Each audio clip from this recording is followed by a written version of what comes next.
For over the past 60 years, Arizona PBS has told incredible stories of Arizona's distinctive people, beautiful landscapes, and treasured history.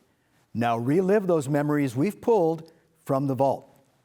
Hello, I'm Alberto Rios.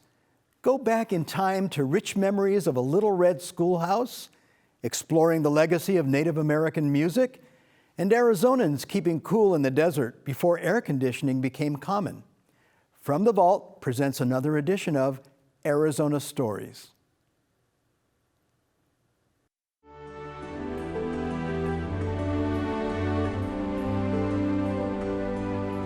Phoenix, Arizona is now one of America's largest cities.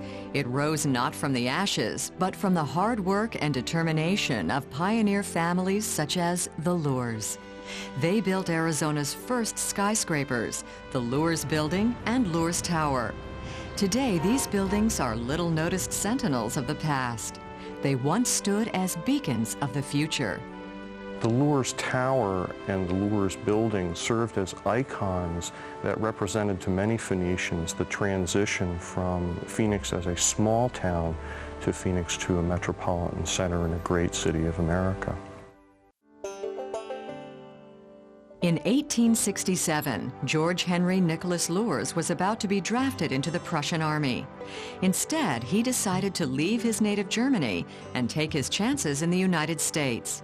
He spent 2 years building and repairing wagons in the California gold fields, then made his way to the Vulture Mine in Wickenburg, Arizona. Luers became a U.S. citizen, headed to Phoenix, and along with a partner started a wagon-making business and stable on the corner of Central and Jefferson. While visiting his native Germany, Luers married the girl next door, Katharina Gretchen Dodenhoff.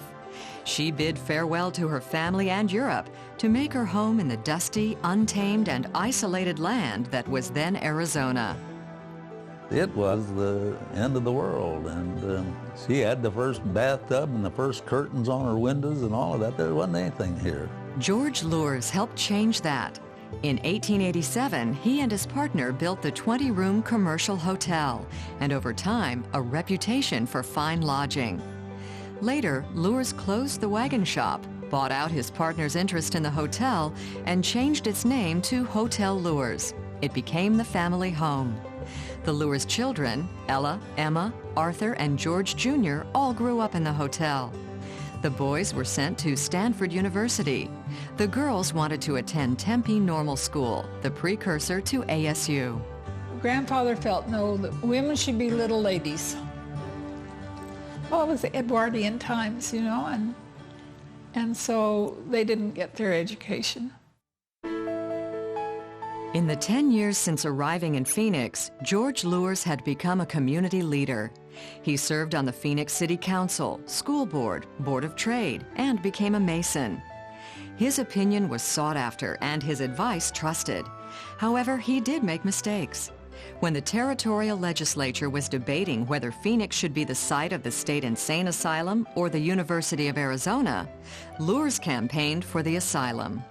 We think he was one of the ones that said, hey, bring that to Phoenix because that's going to earn Phoenix prestige and money, and let Tucson have the university. Well, Tucson was brighter.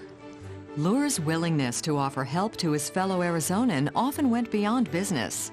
He was a very generous and thoughtful man, and he would loan his friends and people who deserved it money, but would not charge them interest. At the same time, he was paying 3% a month interest on the money he was borrowing. Despite being in debt, Luers borrowed money and built the 10-story Luers Building in 1924. It soon filled with law firms, insurance companies, and other businesses. A year later, George Luers suffered a stroke, leaving him unable to manage the day-to-day business. The Luers children stepped in. Son Arthur, a geologist, quit the profession to run the Luers Hotel along with his sister Ella. George Jr. left a promising law career to manage the Luers Building. In March 1929, the Luers broke ground on what would be Arizona's tallest skyscraper, the 15-story Luers Tower. George Luers Sr. would never see it. He died 2 months later. George Jr. absorbed all of the responsibilities of his father in 1925. He was about 30 years old at that point, and it was an important transition. 4 years later, you had the Depression, which was a significant threat to the survival of the Luers property and the Luers businesses. There were times when people would insist that he would take worthless stock, and he did it because he needed to keep the buildings filled, and besides, he knew they were having a hard time too. But it wasn't any business, and they couldn't pay. And it wasn't because we were floating in money and told them to wait. There wasn't anything else we could do. Without any money to pay their loans, George Jr. begged their lender to extend the loans instead of foreclosing. It was the first time the lender agreed to postpone payment on any major loan. The Luers businesses survived the Depression, but the experience made the pioneering family of downtown Phoenix cautious about future development projects. Whereas the Luers children had no choice but to work at the family hotel and properties, their children were discouraged from doing the same. Uncle George did not train one of his, he had 3 nephews and 1 niece, and he did not train anyone to follow his footsteps. And I think that was a very great error. By the mid-1970s, George Luers Jr.'s health was failing. Faced with competition from new buildings, the family sold the Luers building, tower, and hotel in 1976. The nearly 100-year-old Hotel Luers was demolished several years later. Arizona's first skyscrapers, the Luers Building and Luers Tower, remain part of the Phoenix skyline. They, along with a sonnet written by pioneer historian Charlotte Hall, remind us of a man and a family who helped usher Arizona into the 20th century. Do you remember when the town was young, the kindly, honest, busy little man who every moment of his lifelong span helped build the place whence his success was wrung?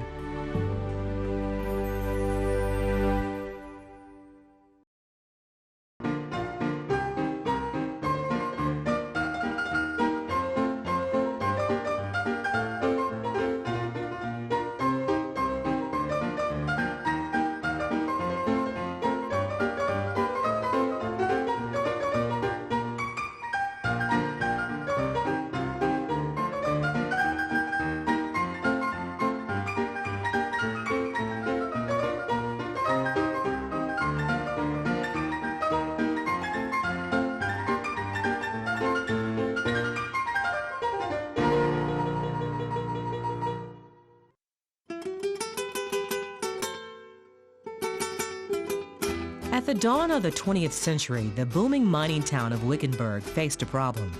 It already had nearly 600 residents. It was growing fast, and yet it had no place for its children to go to school. That was until Ignacio Garcia, a pioneer landowner, deeded land to Wickenburg as the site for its first schoolhouse. A makeshift wooden schoolhouse was brought in. The school was in somebody's house up until then. They decided they needed a larger one, so for $50, I think they bought and set up a schoolhouse here. It was drafty and full of rodents, and it wasn't very comfortable, but it lasted 10 years. In 1905, the school board passed bonds to fund a new school. Soon after, this red brick schoolhouse was built. That was a long time ago. But in Wickenburg, things seem to put down roots, and so do people. Well, after here, you go on to high school, right? Then on to college and on to life. And then you come back, and here I am, sitting where I started. Many of the one-time students of this school still call Wickenburg home. The schoolhouse brings back rich memories of their days in pigtails and dungarees. If you were good, you got to clean the blackboard. And if you were good, you got to feed we had a big pot stove, that was our heating, and you had to feed it coal or wood. So whenever that stove needed to be fed, well, if you were one of the good students, you got that privilege. I remember they used to ring the bell when it was time to come in from the playground. In the afternoons, you went to school all day in first grade, and I remember that we were tired, and we had to bring towels to take our, we actually had a nap period, and you had to lay out on this floor and take your little nap. Eugene Quesada was a first grader there in 1933. Well, for instance, one time I was asked to go up to the chalkboard and write out the alphabet. And at a certain point, she asked me to write it backwards, so I wrote it backwards. You know, showing off. And I don't remember how she knew I could do it, but she knew I could do it. The schoolhouse was later divided into 2 rooms. Many memories of school teachers remain. Not the fondest, but the best memory is being sent out to French stoop for causing a disturbance. About every day, talking, pinching the girls, slapping somebody. And I know they were glad to get rid of me. Mrs. Radish was. Yeah, she was awful glad to get rid of me out of that class. My first grade teacher was an old maid, Miss Anne Marie Radis, and the day that we graduated from first grade, she had us all file in single file down the stairs out that door right there, and we had to all kiss her on the cheek. Miss Anderson was my first grade teacher, the most beautiful woman who ever lived. And at the end of the year, she ran off and got married. That was it. As Wickenburg continued to grow, a new schoolhouse was built next door. The Little Red Schoolhouse was eventually relegated to duty as a storeroom, its locked doors intriguing to idle students. It was kind of a mystery place for us that we all wished we could get into. So during recess time, one of our sports was myself and a couple of friends. We would get sticks and start to dig between the rocks that are holding this thing up, trying to dig our way into the basement of this thing because we knew it was full of wonderful treasures. The Little Red Schoolhouse outlived its replacement. In 1978, the new school building was destroyed by fire. Amid rumors of its impending demolition, the building was purchased, restored, and served as a bank until 2003. Today, it's the home of the Wickenburg Cultural Organization. The Wickenburg Cultural Organization, or WCO, provides music programs for children living in rural Arizona. The Little Red Schoolhouse is once again a place of learning. This building was built for the town and the children of this town. And I feel that it's come back to the town, that it belongs to the town again.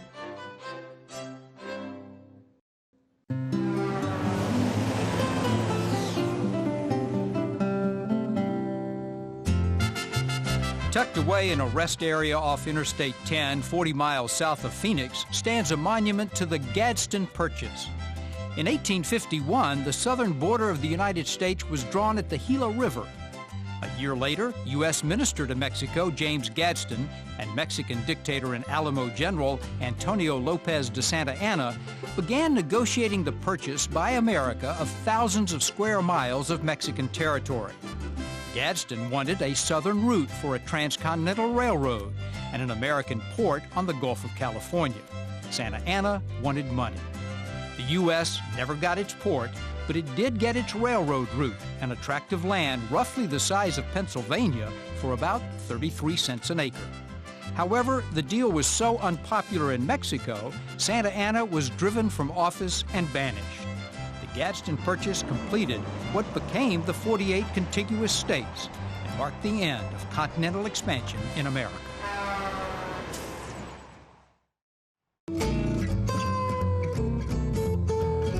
Arizonans have always had to be creative when it comes to keeping cool in the summer.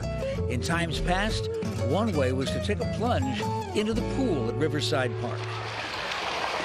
Riverside Park had the city's largest freshwater pool. It was a desert oasis where families escaped the blistering heat and teenagers worked on their tans. It was extremely popular for a variety of reasons. It had the coldest water you could ever imagine. It was breathtaking. And it was a huge swimming pool. Beautiful picnic area all around it. There was also a 30-foot diving tower that provided a great opportunity for young men who wanted to impress the ladies. But the main attraction was the tall cement slide. That's where a young Barry Goldwater first showed signs of his competitive spirit. I had the record for going down the slide and then how far you could go out over the water. I don't know how many feet it was, but I got pretty damn good at it. To truly master the slide, you had to know some tricks of the trade. We'd roll our bathing suits up so we get our rear ends exposed, and you put a little soap on it. You just go down that slide like a bat out of hell, and you go over the rope, swim back, go up again.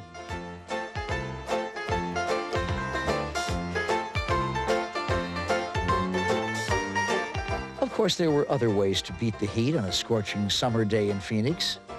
Before the 1950s, air conditioning was a rare luxury, and hardly anyone had a backyard pool. So kids turned to ice cream cones, the garden hose, or a dip in the local canal. Oh, well, that was our own, we thought it was our own private pool. We had no fear of the canals. That's where we had our recreation.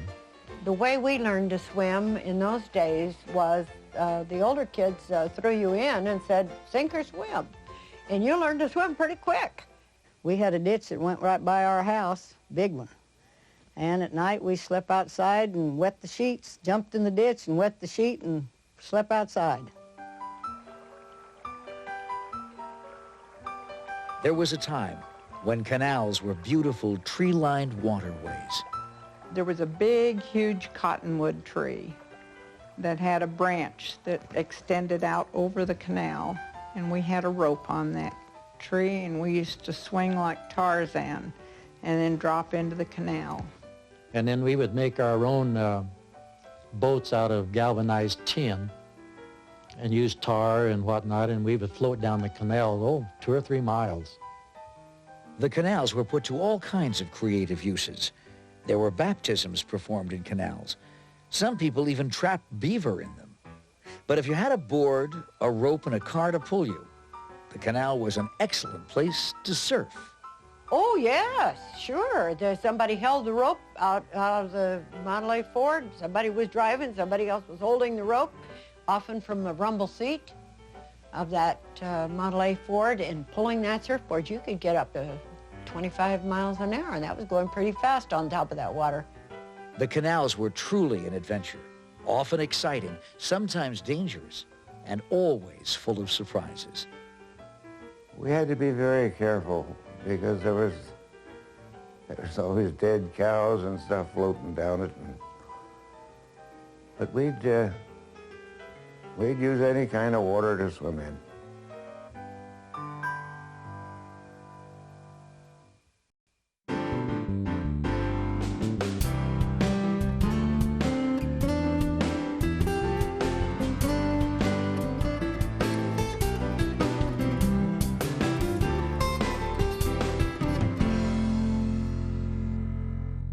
Here we go.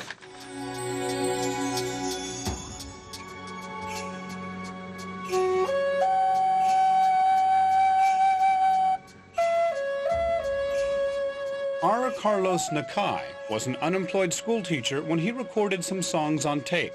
He had to beg the Heard Museum to let him sell cassettes during an Indian art show. Nakai soon got a call from Canyon Records.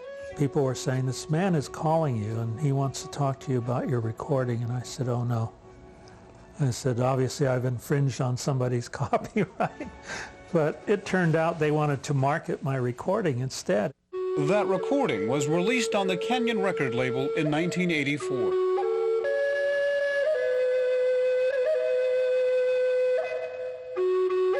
Since then, Nakai has become Canyon Records' top artist with more than 3 million copies of his music sold. Not bad for an out-of-work teacher who once pleaded with Indian trading posts to sell his music. I thought, you know, I've been going all over the place trying to find people who would take this on consignment, and most of the trading posts all over the Four Corners said, nah, it's not traditional, and you're a Navajo and a Ute, and they never played flutes, and, you know, we don't know if we want it. And now I go back to Gallup and Santa Fe and Albuquerque and Cortez and Durango, and they all have my music in their shops.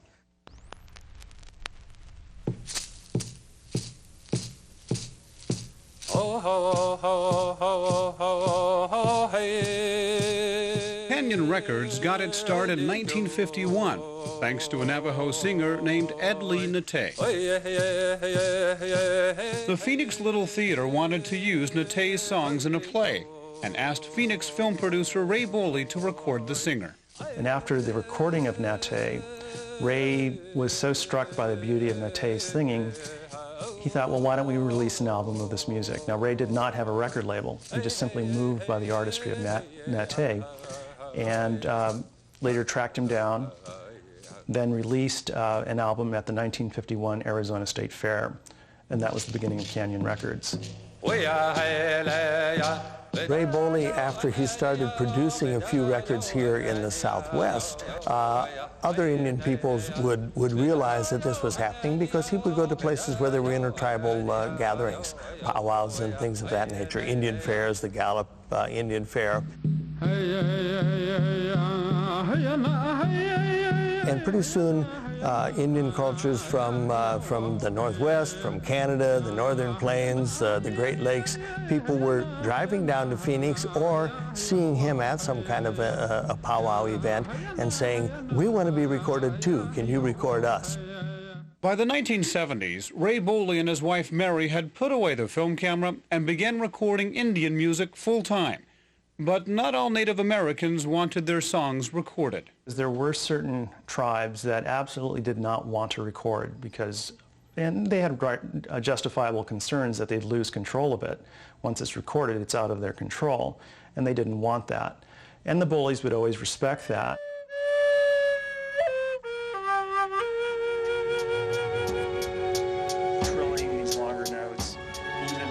Robert Doyle began working at Canyon Records in the early 1980s while finishing a master's degree at ASU. Okay. Give it the Nakai magic. A little. Doyle took over Canyon Records when the Boleys retired in 1992. The timing couldn't have been better.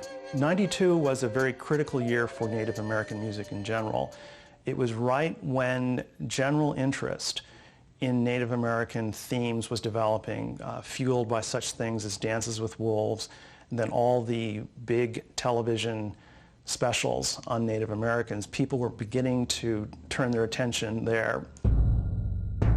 Doyle made the most of the opportunity by broadening the genre of music recorded by Canyon Records. And that required increasing the quality of our graphics and of our recordings because we were no longer competing against other Native American-oriented labels or small independents. We were really competing against the majors. And so our product had to be equal to or sometimes superior to theirs to survive in the marketplace. Overseas was your dream, fighting for America. The commitment to quality hasn't gone unnoticed. Canyon Records artists have received numerous Grammy nominations the past few years. The duo of Verdell Primo and Johnny Mike won Canyon Records' first Grammy Award in 2002. The critical acclaim is most important in terms of affirming the artists. And the importance of something like the Grammys is not so much that it increases our sales, is that it becomes a validation from the greater culture to the Native American culture saying, you are important in our eyes.